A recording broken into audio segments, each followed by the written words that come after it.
ఉన్న బంగారాన్ని విడిపించి ఆ రోజు ఆన్లైన్ రేటుకే మేము కొంటాం. Sharma gold company. ప్రేక్షకులకు నమస్కారం. నేను మీ జాహ్నవి. హిందువులకి అన్నీ ఉన్నాయి. వేల సంవత్సరాల సంస్కృతి, ఇప్పటికీ మన జీవితాలకు ఉపయోగపడే ప్రాచీన విజ్ఞానం, అద్భుతమైన దేవాలయ వ్యవస్థ, ఇలా మనకి లేనిదంటూ ఏదీ లేదు. కానీ నేటి హిందువులకి కావలసిందల్లా ఒకటే, అదే సామాజిక, ఆధ్యాత్మిక, రాజకీయ చైతన్యం. అటువంటి చైతన్యాన్ని కలిగించడానికి అలుపెరగక కృషి చేస్తున్న సనాతన ధర్మ ప్రచారకులు రాధా మనోహర్ దాస్ గారు ప్రస్తుతం మనతో ఉన్నారు. మనకున్నటువంటి ఆధ్యాత్మిక సనాతన ధర్మ సందేహాల్ని గురువుగారి మాటల్లో అడిగి తెలుసుకుందామా? నమస్కారం గురుగారు. హరే కృష్ణమ్మ. చాలా చాలా చాలా సంతోషం ఉంది గురుగారు. నిజంగా ఆనందానికి అవధులు లేవని చెప్పాలి. మిమ్మల్ని చూడడం చాలా సంతోషంగా ఉంది అమ్మ.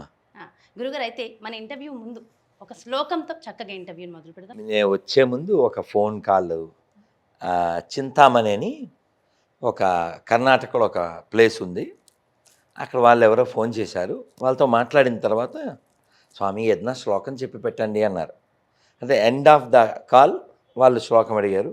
ఇది ప్రారంభంలో మీరు శ్లోకం అడిగారు. మరి నిన్న శ్రీరామనవమి కదా, నేను వాళ్ళకి చెప్పాను, నిన్న చెప్పాను, ఇవాళ చెప్తున్నా. ఆపదామపహర్తారం ధాతారం సర్వసంపదాం లోకాభిరామం శ్రీరామం భూయో భూయో నమామ్యహం. దీని అర్థం ఏమిటంటే, అన్ని ఆపదల నుంచి మనని రక్షించేటువంటి వాడు, హర్తారం అంటే అన్ని ఆపదల్ని నిర్మూలించేటువంటి వాడు, దాతారం సర్వసంపదాం అన్ని సంపదల్ని ప్రసాదించేటువంటి వాడు, లోకాభిరామం అంటే రాముడు అంటే ఆనందాన్ని కలిగి ఉన్నవాడు, ఆనందాన్ని ఇచ్చువాడు, ఆనందమూర్తి ఆయన రాముడు. అటువంటి రాముడికి నా యొక్క ప్రణామాలు మళ్ళీ మళ్ళీ భూయో భూయో నమామ్యం. ఇది రాముల వారిని మనం కీర్తించవలసినటువంటి విధానం. నిన్న శ్రీరామనవమి ప్రపంచమంతా, భారతదేశమంతా పల్లెల్లో అన్ని చోట్ల చేసుకున్నాను. నిన్న కూడా మేము పల్లె వెళ్ళాం. అది వనపర్తి దగ్గర జట్ పొరోల్, జటాయు యొక్క పక్షి యొక్క రెక్కపడిన ప్లేస్ అని. అక్కడ ఒక పెద్ద గుడి ఉంది, తెలంగాణలోనే పెద్ద గోపురం కలిగినటువంటి గుడి. ఒక 500 సంవత్సరాల 600 ఏళ్ల క్రితం గుడి, చాలా బాగుంది. అక్కడ చేసుకుని వచ్చాం. ఇవాళ ఉదయమో నిన్న ఒక వీడియో చూసాం, ఆయన వివరాలు చాలా బాగా ఇచ్చాడు. భారతదేశంలో హీనపక్షం ఒక కొన్ని మిలియన్స్ మందికి రామ అనే పేరు ఉంటుంది, మిలియన్స్ అనే నెంబర్ కూడా ఇచ్చాడు. అలాగే రాంపూర్ అని సంథింగ్ లైక్ దట్ ఒక పేరు ఉందండి. ఆ పేరుతో ఒక విలేజ్ ఉంది బెంగాల్లో. ఆ ఊళ్ళో అందరి పేరు చివర రామ్ వస్తుందట. కామన్, అందరికీ రామ్ అనేది ఎక్కడో చోట ఆ పేరులో కలవాల్సిందే. ఆ ఊరు మొత్తం రామ్మయం. అలాగే మన దేశంలో కొన్ని వేల రామ అనేటువంటి పేరుతో కలిగిన పల్లెలు ఉన్నాయి. ఇంకా పట్టణాల్లో రామ్నగర్లు లేని ఊర్లు ఏమి ఉండవు. ఇలా అంతా రామ్మయం. అలాగే బాలి ద్వీపం, నాకెవరో మెసేజ్ పెట్టారు, ఆస్ట్రేలియా నుంచి వెళ్ళారట. Guruji you must visit this place. ఎందుకంటే ఇక్కడ 90% ముస్లిమ్సే ఉన్నారు, కానీ ప్రతి ఇంటి ముందు రాముడి యొక్క చిత్రమో విగ్రహమో ఏదో ఒకటి ఉంటుంది. వాళ్ళు అలా ఈ ధార్మికతను కలిగి ఉన్నారు ఇంకాను అని చెప్పి. ఇంకా ఇండోనేషియాలో ఆ నది వెంబడి రామాయణం చెక్కబడి ఉంటుంది. ఇలా ఇంకా చాలా మనకి ఎవిడెన్సులు మొన్న ఒక చోట చూడడం జరిగింది. పెరు అని ఉంది కదా, అంటే సుగ్రీవుడు కొన్ని డీటెయిల్స్ చెప్తాడు. మీరు ఈ దిక్కుగా వెళ్తే ఇవి ఉంటాయి, ఈ దిక్కుగా వెళ్తే ఇవి ఉంటాయి. మొత్తం ప్రపంచం అంతా ఆయన ఎక్స్ప్లెయిన్ చేస్తాడు. రామాయణంలో ఉంది అదంతా. అలాంటి ఒక గుర్తు సింబల్ ఇప్పటికీ ఉందంట. ఇంకోటి ఏమిటంటే గొంతేరస్ అని 4 దంతాలు కలిగినటువంటి ఏను గొంతేరస్ అంటారు. వాటి గురించి రామాయణంలో ఉంది, ఇంకెక్కడా లేదు. హనుమంతుడు నేను చూశాను,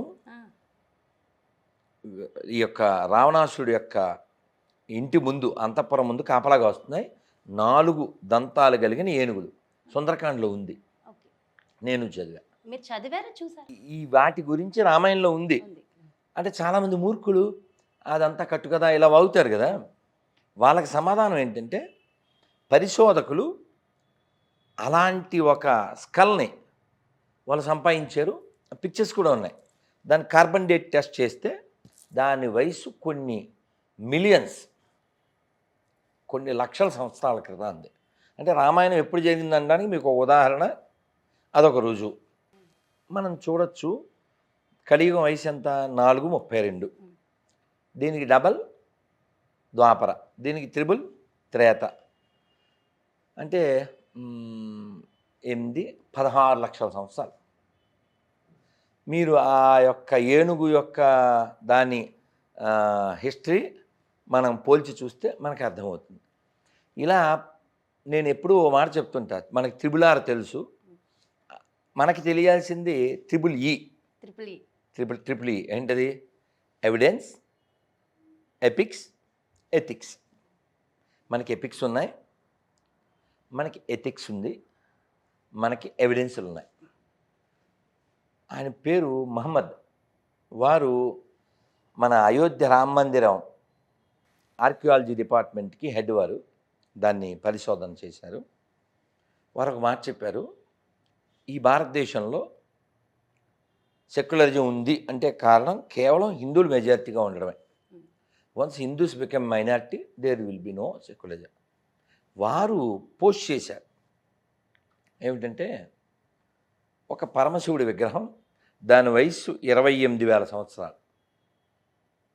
28,000 సంవత్సరాలు. అది ఎక్కడో దొరికింది, దాన్ని కార్బన్ డేట్ టెస్ట్ చేస్తే. మరి 28,000 సంవత్సరాల క్రితం ఏదైనా వేరే మతం ఉందా?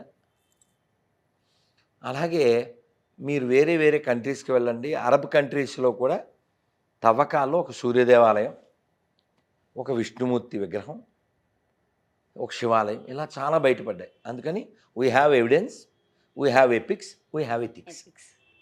వీ హ్యావ్ ఎథిక్స్ అనడానికి రుజువు ఏంటంటే మనం ఎవరి మీద దాడి చేయలేదు, దాడి చేయమని మన బుక్స్లో కూడా లేదు. మనకి ఎవిడెన్స్ ఉంది అనడానికి రుజువు ఎక్కడ పడితే అక్కడ మన విగ్రహాలు దొరకడం. ఆ మధ్య ఎక్కడో కృష్ణా జిల్లాలో ఎవరో ఒక పాస్టర్ చర్చ్ కోసమని తవ్వుతుంటే అదే పునాది వేయాలిగా ఒక హనుమంతుడి విగ్రహం దొరికింది. చర్చ్ అవ్వాల్సింది కాస్త ఆంజనేయ గుడి అయిపోయింది. చాలా సంతోషం. రాగానే నిన్న జరిగిన శ్రీరామనవమి గురించి చెప్పారు గురుగారు. అయితే మీరు ఇప్పుడు రాగానే రేపు ఏకాదశి ఉందమ్మా అన్నారు. మరి ఖచ్చితంగా మరి మన హిందువులకి ముఖ్యమైన పండుగల్లో ప్రతి నెల వచ్చేది అది కదా.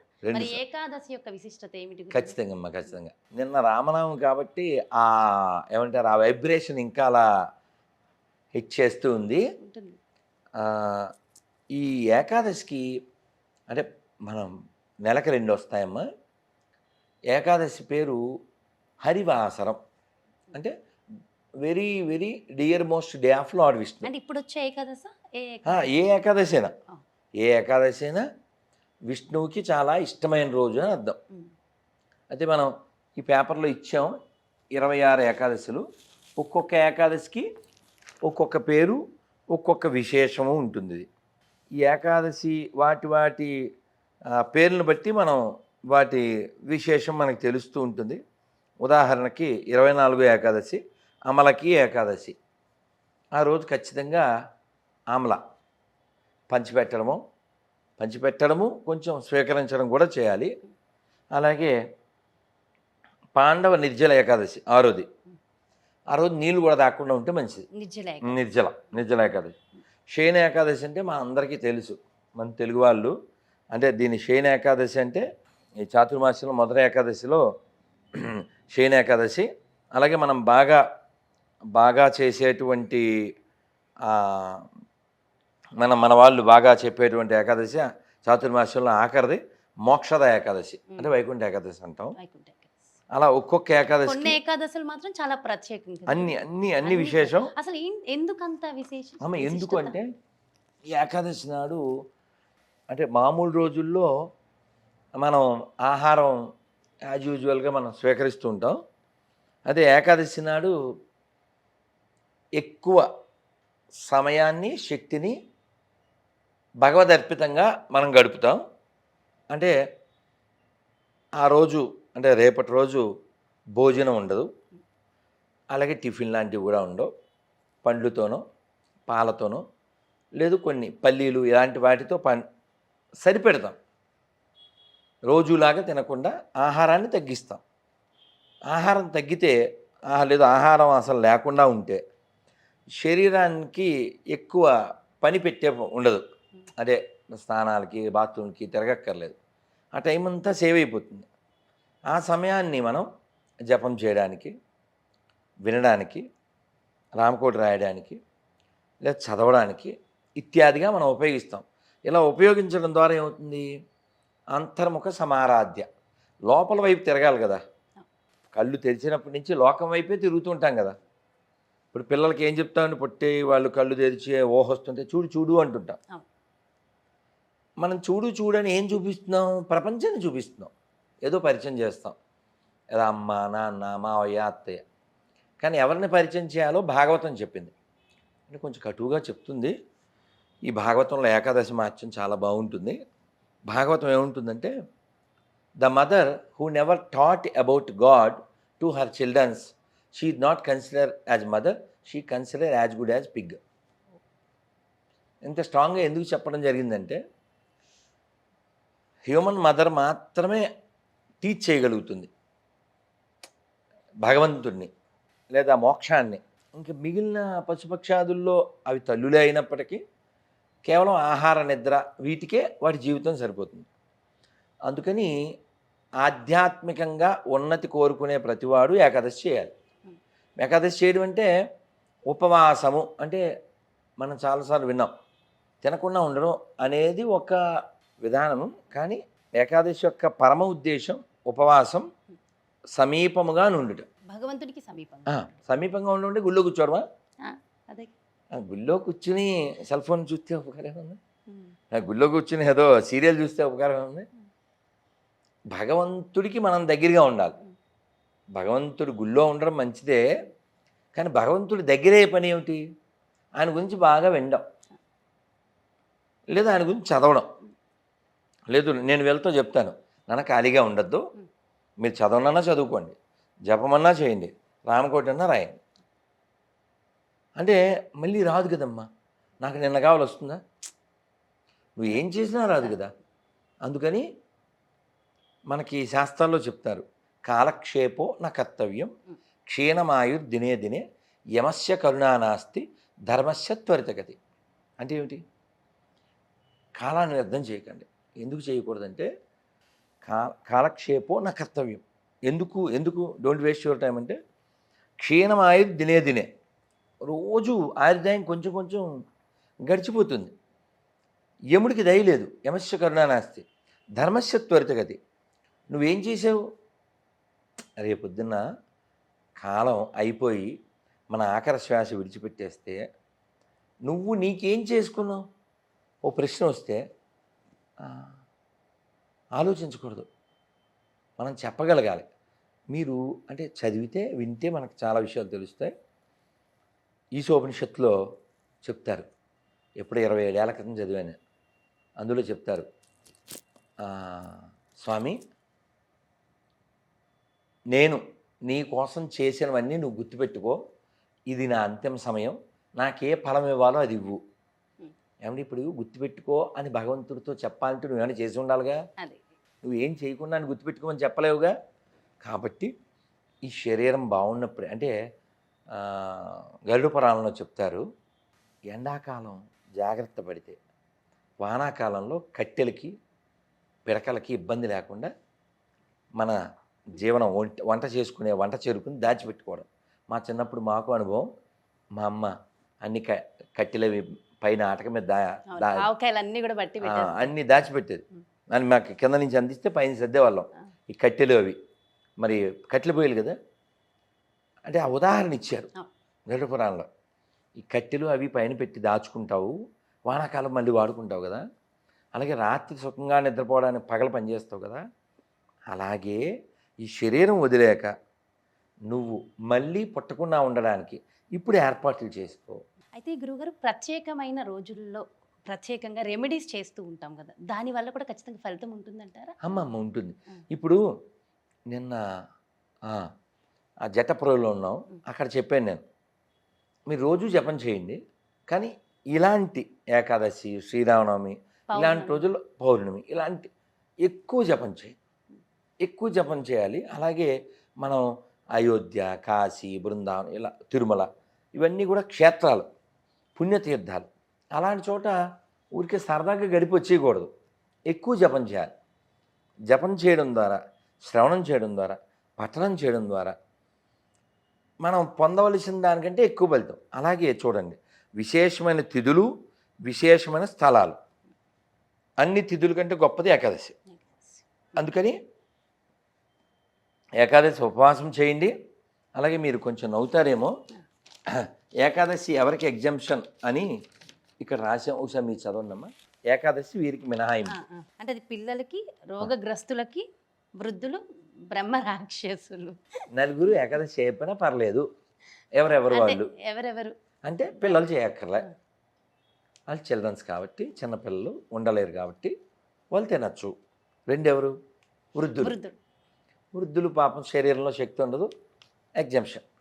మూడోది ఎవరు? రోగగ్రస్తులు, ఫిజికల్గా వాళ్ళ ప్రాబ్లం ఉంది కాబట్టి. ఈ మూడు నువ్వు కాకుండా కూడా, you are not patient, you are not child, you are not old person, still you are eating means you are a బ్రహ్మ రాక్షసి నా ఏంటి గురువుగారు? అంటే అలా ఎందుకు చెప్పానంటే, మీకు ఇందా చెప్పాను నేను, అదే. భాగవతంలో ఆ. రుక్మాంగదుడు అని ఒక రాజు ఉంటాడు. ఆయన అనౌన్స్మెంట్ చేయించేవారు ప్రతిరోజు. అంటే రేపు ఏకాదశి కదా, ఇవాళ రోజు సాయంత్రం టముకు వేయించేవాడు, ఏకాదశి అందరూ వ్రతం చేయాలి, అది కఠిన శాసనం. 8 ఏళ్ళ నుంచి 80 ఏళ్ళ వారు, 8 నుంచి 80 ఈ మధ్యలో వాళ్ళందరూ ఏకాదశి చేయాలి, అది రూలు వాళ్ళ రాజ్యంలో. లేకపోతే వాళ్ళని ఆయన తీవ్రంగా పరిగణించేవాడు. అయితే ఏకాదశి ఎందుకు చేస్తే లాభం అంటే, శరీరానికి లాభం, దేహానికి లాభం, దేశానికి కూడా లాభం. ఒక జపాన్ సైంటిస్టు ఉపవాసం మీద రీసెర్చ్ చేసి ఆయన ఏమంటారు, ఏదో నోబెల్ ప్రైజ్ వచ్చింది. ఉపవాసం యొక్క ఉపయోగం అది కాకుండా మా పెద్దస్వామి ప్రభుపాదులు వారు చెప్పారు, సంవత్సరానికి 2 సార్లు, నెలకి 2 సార్లు ఏకాదశి ఉపవాసం చేస్తే దేశంలో ఆహార కొరత ఉండదని. ఉదాహరణకి మన దేశంలో 140 కోట్ల మంది, ఒక్కసారి ఊహించండి, 140 కోట్ల మంది ఒక్కరోజు భోజనం మానేస్తే, పోనీ 100 కోట్ల మంది అనుకోమ్మా, 40 కోట్ల మంది తీసిన 100 కోట్ల మంది భోజనం మానేశారు అనుకోండి, ఎన్ని వేల టన్నుల ఆహారం మిగిలిపోతుంది, అవునా? అటు ఆహారం మరొకరికి ఉపయోగపడుతుంది. ఒకటి, అది సాధ్యపడాలంటే ఏం చేయాలంటారు ఈ రోజు? ఎడ్యుకేట్ చేయడం. అమ్మా, ప్రపంచం అంతా బాగుండాలంటే ఒక్కటే మార్గం, ఎడ్యుకేట్, ఎడ్యుకేట్, ఎడ్యుకేట్. అది ఏ విషయమైనా. ఇప్పుడు ఊరికి ఉదాహరణ చెప్తున్నా, బఫే డిన్నర్ అంటారా, ఏదో బఫే మీల్స్, అది అసలు మనకు ఉందా? ఓ 50 ఏళ్ళు వెనక్కి ఉందా? అసలు అలాంటి ఆలోచనలు, అలాంటి పద్ధతులు మనకు లేవుగా. ఎప్పుడైనా ఎవరన్నా ఒక నవయువకుడు కనబడితే, ఎరా పప్పనం ఎప్పుడు పెట్టేస్తావు అనేవారు. అంటే భోజనం అంటే పెళ్ళి ఎప్పుడు అని. పెళ్ళి అంటే ఏమిటి? ఖచ్చితంగా విస్తర వేయాలి, బంతి భోజనం. ఒకటి సామెత కూడా ఉందిగా, వడ్డిచ్చేవాడు మనవాడైతే ఏ బంతిలో కూర్చున్నా, బంతిలో ఎక్కడ కూర్చున్నా మనకు రావాల్సింది వస్తుందని.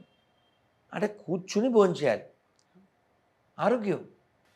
డైనింగ్ టేబుల్ కూడా మన సిస్టంలో లేదు, పీట.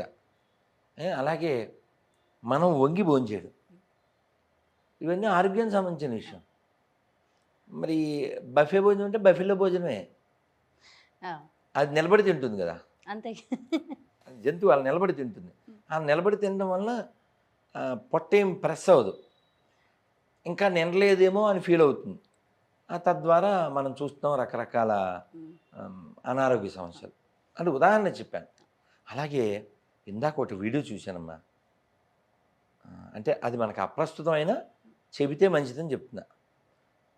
పిల్లలు ఇప్పుడు అంటే ఈ ఐస్ క్రీములు, చాక్లెట్లు, ఫాస్ట్ ఫుడ్లు, జంక్ ఫుడ్లు తినేస్తున్నారు కదా.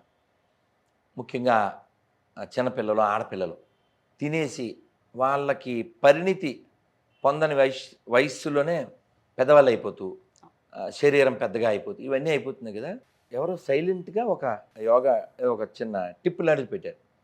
అదేమిటంటే మీ పిల్లలు ఇలా తొందరగా ఇలా అయిపోతున్నారు, ఇది అవ్వకుండా ఉండడానికి ఇలా చేయండి అని. ఎక్స్ప్లెనేషన్ ఏం లేదు, జస్ట్ వీడియో చూస్తే నాకు అర్థమైపోతుంది. ఇలా చేయండి, ఇలా చేయండి, ఇలా చేయండి. ఏమిటమ్మా వెళ్ళిన ఒకప్పుడు మనం అదే అన్నమాట తిరగల విసరండి. ఒకప్పుడు చక్కగా నాకు అనిపించింది, ఓ ఇవన్నీ అమ్మలు అమ్మమ్మలు చేశారు, ఆరోగ్యంగా ఉన్నారు. కానీ గురువుగారు నేటి తరం యువత అంతా కూడా ఇవన్నీ మూఢనమ్మకాలు, హిందువులే ఇవన్నీ మూఢనమ్మకాలు, అవన్నీ ఎందుకు చాదస్తారు మా మీద రుద్దుతున్నారు అంటున్నారు. వాళ్ళకి మీరు ఎలా ఎడ్యుకేట్ చేస్తారు? ఏదన్నా కామెంట్ చేయడం ఈజీ, నిరూపించాలిగా. ఇప్పుడు మీరు సొసైటీలో చూడండి, మొన్న నేను ఎక్కడికో వెళ్తే ఏలూరు దగ్గర మహాదేపల్లి అని ఒక శివాలయం అగస్త్యుడు ఆయన ప్రతిష్ఠించింది. చిన్ని పాప 6 ఏళ్ళు ఉంటాయి. ఆ కళ్ళజోడు కూడా ఏం కళ్ళజోడు, సోడబుడ్డి. చిన్న చిన్న పిల్లలకి, చిన్న పిల్ల సోడబుడ్డి కళ్ళద్దాలు. ఏం చెప్పాలి?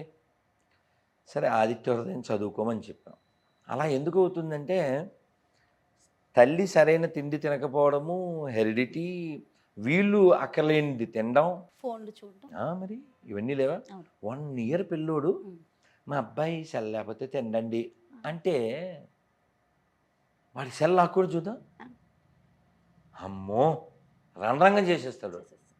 1 ఇయర్ పిల్లోడు సెల్ ఫోన్ లాక్కోవాలంటే రణరంగం అయిపోతుంది. మనం అలవాటు మరి మనం అది ఓ నెగిటివ్ ఒకటే చూస్తే ఎలా? మన 3 ఏళ్ల పిల్లవాడు, 3 అంటే 3 ఏళ్ళు, హాయ్ హలో చూడో హరికృష్ణ బోలో. చిన్నపిల్లోడు మొన్న బాగా వైరల్ అయ్యింది, వరల్డ్ వైడ్ వైరల్ అయ్యింది ఆ పిల్లోడు.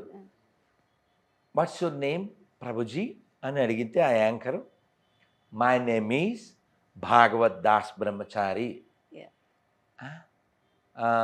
అసలు ఎంత బాగా చెప్పాడండి.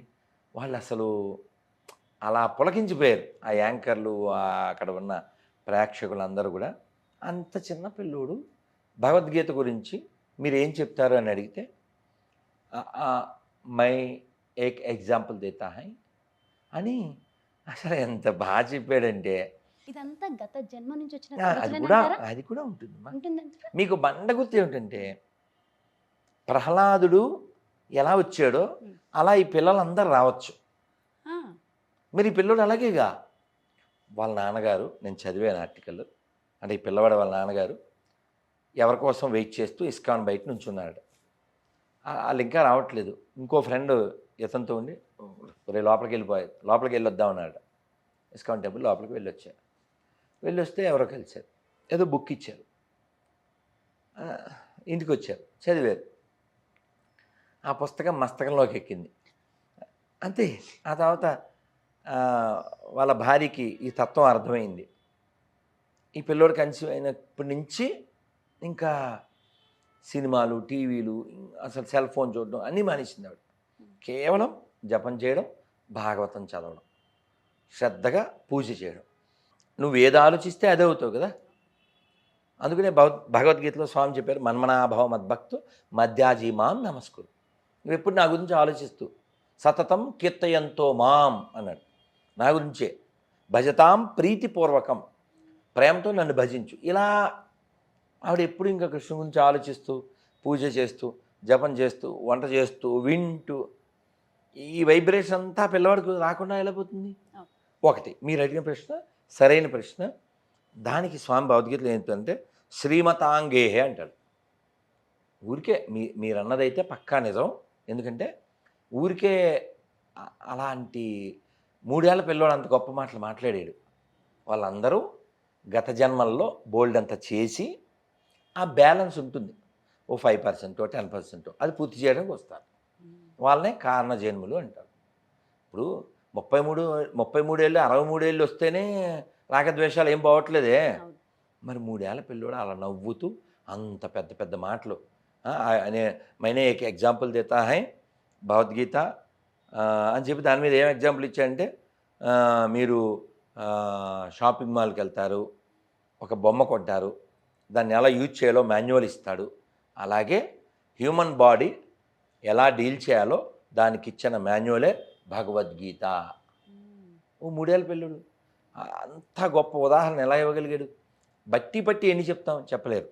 కాబట్టి పూర్వజన్మ యొక్క సుకృతి, తద్వారా అటువంటి అమ్మా నాన్న కడుపులో పుట్టడం ఇవన్నీ ఖచ్చితంగా ఉంటుంది. సో చూసారు కదండి, ఎంతో చక్కటి విషయ పరిజ్ఞానాన్ని, ఆధ్యాత్మికత మీద మనకు చక్కటి పట్టుని కల్పించేలాగా ఎంతో చక్కగా నవ్విస్తూ మంచి విషయ పరిజ్ఞానాన్ని అందరికీ అందించారు కదా గురువు గారు. మరో ప్రత్యేకమైన కార్యక్రమంతో, మరో ప్రత్యేకమైన ఇంటర్వ్యూతో మళ్ళీ మీ ముందుకు వచ్చేస్తాను. నమస్కారం. మీ జాహ్నవి. సుమన్ టీవీలో మీ పర్సనల్ అండ్ బిజినెస్ ప్రమోషన్స్ కోసం కింది నెంబర్కి కాంటాక్ట్ చేయండి.